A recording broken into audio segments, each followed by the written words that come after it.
Salam əziz şagirdlər. Deməli biz birinci hissə test toplusu 3-cü isbat sualına baxırıq.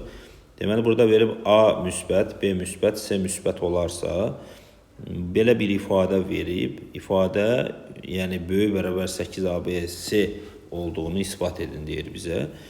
Ümumiyyətlə 8-ci sinif bərabərsizlik dərsində öyrənilir ki, iki müsbət ədədin ədədi ortası həmin ədədlərin həndəsi ortasından kiçik deyil. Yəni, tutaq ki, birinci mötərizədə A plus B verib və şərtdə deyir ki, onsuz da ədədlər müsbətdir. Onda biz yazırıq, deməli, A plus B bölü 2, yəni bu iki ədədin ədədi ortası. Əgər o iki ədədin həndəsi ortasından kiçik deyilsə, onda böyük bərabərdir. Kök altında AB-dən. İki ədədin həndəsi ortası ikinci dərəcədən kök altda o iki ədədin hasilinə bərabərdir. Və bunları sadələşdirmək üçün biz hər tərəfi 2-yə vururuq. Kəsirdən azad etmək üçün yazırıq. Onda A plus B böyük bərabərdir 2 kök altında AB münasibəti yaranır.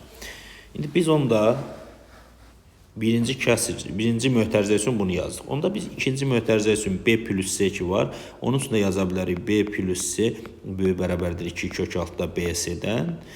Və A plus C üçün də yaza bilərik. A plus C böyük bərabərdir 2 kök altda AC-dən.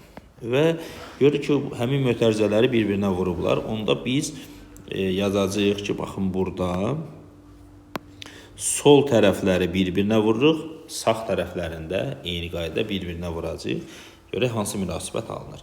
Sol tərəfi bir-birinə vuranda olur A plus B vurulsun, B plus C vurulsun, A plus C böyük bərabərdir 2 kök altda AB vuraq 2 kök altda BC vuraq 2 kök altda AC və A plus B vuraq B plus C vuraq A plus C böyük bərabərdir 8 eyni dərəcəli kök olduğu üçün kökün altında bir kökdə yazacağıq.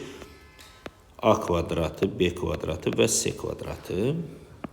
Bunda A plus B vurulsun B plus C vuraq A plus C böyük bərabərdir 8 modulda ABC. Yəni cüt dərəcəli kökdən modul çıxır, modulda çıxır ifadə. İndi və ABC müsbət olduğu üçün müsbət ədədin modula ehtiyacı yoxdur. Modulu atırıq, alınır A plus B vuraq B plus C vuraq A plus C böyük bərabərdir elə 8 ABC-dən və verilən tapşırıq isbat olundu.